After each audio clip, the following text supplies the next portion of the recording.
Delaney, Sytsma. I am the collision center office manager. So I started part-time in the evenings when I was going to DMAC, but I pretty quickly realized that I could make a career out of working at Karl. So I got good at my job and worked my way up pretty quickly. And I realized that I like this industry. I like that it changes all the time. I like the fast pace. And I think my favorite part about working at Karl's is Karl's expectations of customer service. It's always been the expectation that the customer is taken care of no matter what.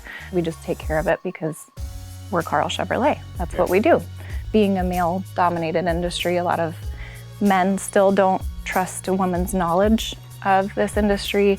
I think being confident with your answers, people realize that you actually do know what you're talking about. I have had people ask an estimator or a manager the same question that they asked me, and they get the same answer.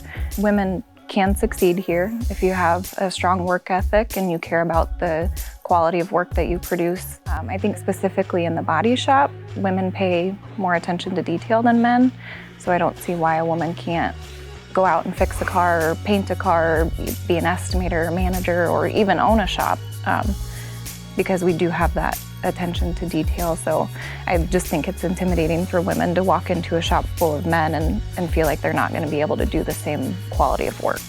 Being successful to me is being an asset to the company.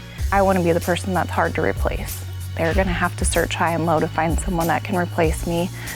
It means a lot to me that upper management trusts me to make decisions for the company. Other employees can come to me to get questions answered. So I think I'm successful in that way, in being an asset to Karl.